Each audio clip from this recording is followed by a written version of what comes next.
I put this in, the data that gets filed at the ERCB. Oh yeah, I should interject with this. I just remembered something.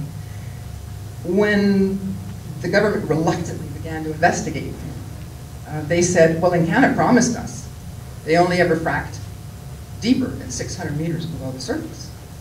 I said to them, but look at the data at the ERCB. And they said, oh, no, we can't do that because you might have broken in and altered all the data. Wonder Woman. You wonder why my personality is tanked. I am a really boring person who never does, like, I don't do wrong, right? So I couldn't believe this. So I said, okay, ignore the ERCB data. And Canada hired a hydrogeologist firm, and they did a big investigation, and they admit in that report they fracked our aquifers. They didn't tell any of us, but they admitted it. So why don't you go look at that report? Oh, we can't look at that either because you made it up. And I said, but it's signed and professionally sealed by, they're professional hydrogeologists. Oh, you forged their signatures. Can't look at that report. That's how they investigate when your water goes bad in Alberta. So here's the data. And there's a lot of shallow turpin fracks here. This one's interesting. This is the same well that fracked our aquifers, and Canada even filed on the groundwater database that they perfed with the intention of doing CBM fracking into freshwater.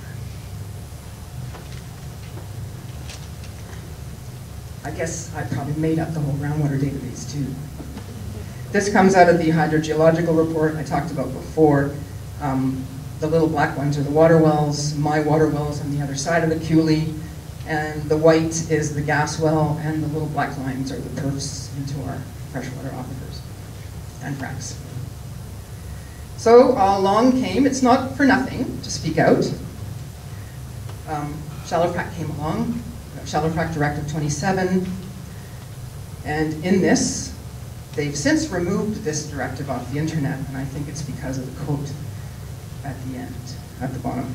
There may not always be complete understanding of fracture propagation at shallow depths. That's been taken out of the one that you can get on the internet. I saved it. I've learned you save everything. So, it's natural, or is it? Some of the historic data on our water wells, the research council that was retained to do the reviews, these data were included in all the reports. But they used unsubstantiated anecdotal stories of gas and water wells elsewhere to suggest that our water was always like this. Well, these are just a few examples. Patterson well, 1977, gas present, yes or no, no, mine, no. County well near mine, no. The Signer well that Andrew showed you all those toxics in, gas present, no. And here's the actual data. I want to point out to you that after I went public with this data has been pulled off of Alberta Environment's database. They've completely changed the form. They told us they had no budget to properly test our water. And yet they were able to go in and pull, how many records, Andrew? 600,000 water wells in Alberta? There's a lot of water wells in Alberta. They pulled all those data and changed them. Where'd they get the money for that? There's the Patterson one. 2003 test by Encana for drilling on a neighbor's well near my land. The water appearance clear. There's the data for that. This was in the report.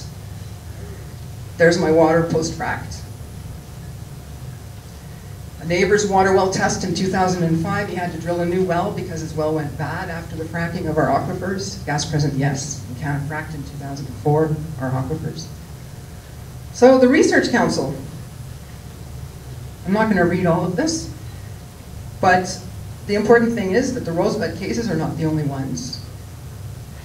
They say the Rosebud and Wetaskiwin contamination is natural and admit the Ponoka water contamination is industrial, but they've told those people they're on their own. They've got sour gas in their water too. The council's report on my water, there's the statement where they're using anecdotal stories. I did a Freedom of Information search. I paid $4,150 to try to get that data. at least get the names of these water wells. Of course, I still don't have it.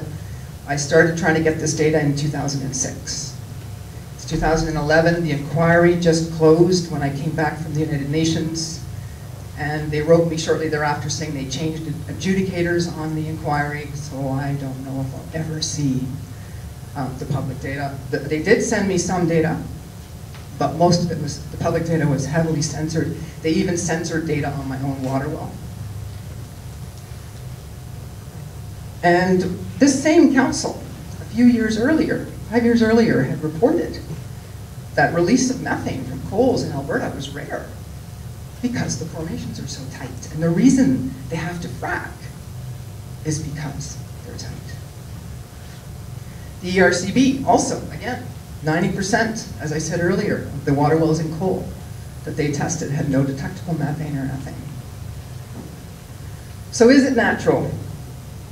In 2006, at the very beginning of the investigation, the University of Alberta, Dr. Carlos Willenbox, analyzed the gases from 3 water wells and 4 Encana gas wells and concluded the isotopic fingerprints indicated a match to Encana's shallow gas wells, and we needed more information.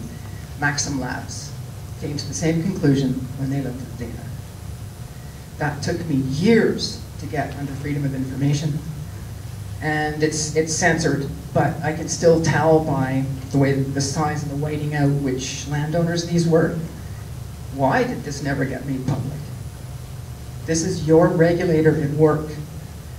They knew since 2006, and from the beginning of 2006, they refused comprehensive investigating for the people in my community, including myself, while they allowed Encana to alter conditions in the section where they fracked for aquifers for over a year.